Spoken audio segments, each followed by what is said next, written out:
What's the story you want to tell me? I want to tell you the story about Rabbi Akiva and how he turned into a rabbi. Oh, okay, tell me. So, there was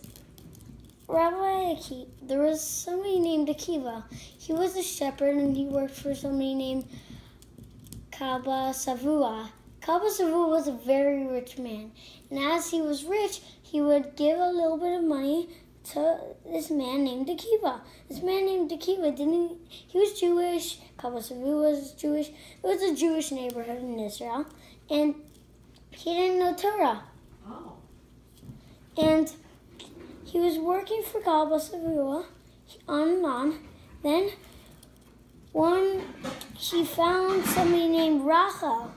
And he didn't realize Rachel was Kaba Savua's daughter. So then Rachel said, do you know Torah? And Rabbi Akiva said, no. And Sit back down. Rachel said, why? Akiva answered, it's because nobody really taught me, and nobody could, and I just didn't really want to. And then I said to myself, if I start now, it's too late. Rachel said, it's never too late to start learning Torah. So and then You agree with that? he wasn't really sure about it. Do you agree? Do you agree it's never too late to start learning? Yeah. I agree with that too. So, and then he said, is that true? It's really never too late? And Rachel said, yes. So, and then he went on, and then he was thinking about it. Then his sheep led him to this rock. He was a smart guy. He could tell that on this spot of the rock there was a hole. The hole was where all that rain was knocking and knocking and knocking. He wondered, why can the rain sink into the rock's heart if it's just a small drop, and Torah can't sink into my heart? So, what do you mean by that? I mean by if the rock, very solid. Very solid. Why can something very soft break through it, and something like Torah can't break through my heart and get into my heart? Oh, that's a beautiful lesson. That's a beautiful lesson. Who taught you that beautiful lesson? Was it more The story, yeah. And is it true that is it true that water can penetrate a rock? Can water make a hole in a rock if it drips long enough? yes, it's because even if you try and you couldn't, then later you said, it's too late, I don't want to anymore. Then you try, the water just breaks in once it tries. And then it keeps on dripping slowly for a long time. And then it takes you a long time. So Akiva was thinking, if it may take me a long time to learn Torah, but it's going to sink into my heart, and then I'll remember like the rock. The rock got that water in, and it's not going to forget it because it's inside of it, and you're learning it every day. So and then he went on, and he started learning Torah. Then he went, next time he saw Rachel, he said, can I make you a deal? If I learn Torah every day and night, can you marry me? Oh, that's a big question. And Rachel said, yes. She must have known he was special. It's because when Rachel saw Akiva the first time, she saw he had midos. She saw he could learn the Torah if he tried. So, did he turn into a rabbi? So, I'm not done, Mommy. Oh. So, and then Rachel and Akiva asked Kaba Savua, which was Rachel's father, if they could get married. Oh, it was his daughter in the end. Yeah, and Kaba Savua said no. Why not?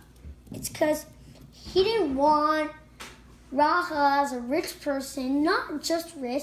He really cared about her knowing Torah and her marrying this guy that doesn't even know Torah. She doesn't want her to marry just a shepherd and somebody that doesn't even know Torah.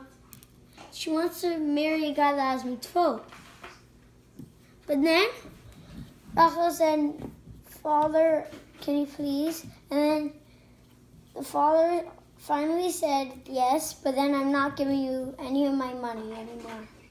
Right. Rachel said, "Fine." So they marry each other. And Rachel let Akiva go. Once they got married, Rachel said, "You promised me. You made something. You made a promise to go to shul and go to Kita Aleph." And he went to Kita Aleph and he got embarrassed. And then, after he got embarrassed, he said, "No, Rachel, I'm not doing this." So then she asked him to go on a donkey and put a flower vase on your head. Put a flower lay? A flower vase on your head. Oh, vase. Instead of learning Torah. And he said, okay. He did it every morning. Then people would laugh and say, you look hilarious. Oh, there's the guy. Look at that guy. He's wearing a flower vase on his head on a donkey. So then it went on and on and on. And finally, this day, he went, did the same thing. And the person that shouted out that saw him first said, "Oh, look, that's the guy with the flower vase." And then everybody said, "Oh, we know, it's the guy with the flower vase over there. It's not anymore." So then he went back home and he said, "This is the lesson you were trying to teach me. People will get embarrassed. I will get embarrassed the first 5 days. Then everybody will get used to it and they'll just have an older person in the class." Oh, so if he was able to embarrass himself with the flower vase, he should be able to embarrass himself by going to school with younger people. No, that's not what I'm trying to say. Oh. I'm trying to say for a little bit, people will laugh. Then somebody would say, "Oh, look at that funny guy. He's like 40 and he's in Kita Aleph." And then they say, "We know. It's not funny anymore." So then he just keeps on going and nobody thinks it's funny anymore. Oh, that's a really important lesson. People get used to it. So, and then he went on and he graduated because when he was in the class, it was really easy. He would learn alphabet and then he would learn the sounds and he would get it like that. Wow. So he's And then he graduated very quickly. Then Rachel asked, "Go to shul for 12 years, then come back." But then she didn't care if he came back. All she cared about is if he learned Torah. And then she didn't even care if he went for another 12 years. So he did. He went for 24 years. Whoa. Then she missed him, he missed her, came back. He didn't just come back as one person. He came back as a whole town. He got cheers, he was rabbi, he was like famous, and then everybody's sharing. And then Rachel saw, and we're like, she wasn't coming in to greet him. And people were like, "Who is this person?" And we're like, "She's the person that made me rabbi." His wife.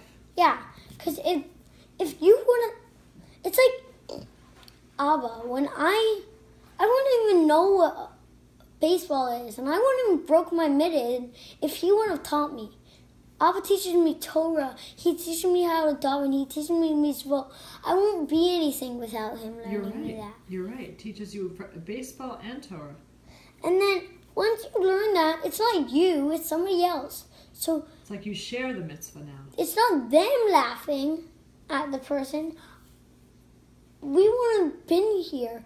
There wouldn't have been a celebration without that person. So that person isn't just a weird person that doesn't even want to come meet the rabbi. She's a very responsible person. She has kids, and she's she takes care of my life in a good way. That's what he was saying. And who did he And- tell that to? She told that to all the people that were laughing and saying, "Oh, who is this woman? She's not even Korean rabbi." So, and then there was a long line, and Kaba Savu was thinking of the promise he did to Rachel. He said there was a long line, people were trying to get me to vote, and they asked Rabbi Akiva to get bracha, and then on and on and on. And then it was Kaba Savu's turn. He asked, I made a promise to my daughter Rachel. She's a very sweet person, and then he recognized Kaba Savua, and Kaba Savua didn't. So Kaba Savua continued speaking. He said, "I promised her that I would never give a lie." He's talking to Rabbi Akiva? No, Who was he talking to?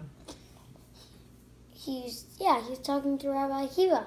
So he said, "I made a promise to my daughter." Is it called neder? A neder. I made a neder to my. Where you banged your elbow? Yeah. Oy. I made a neder to my daughter that I won't give her anything. And because she wanted to marry this person named Akiva. So then she wanted to marry him, and I made a neder. And Akiva said, "If you want to make that neder, there wouldn't have been this. If you wouldn't have made that neder, she wouldn't have been married, because you wouldn't let her. But you could, and there wouldn't even be a Rabbi Akiva if you didn't make that neder. Right. Because, what are you talking about?"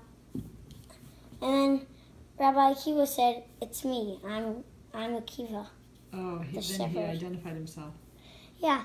And then Kabbalah was like, "What? I'm so sorry for you."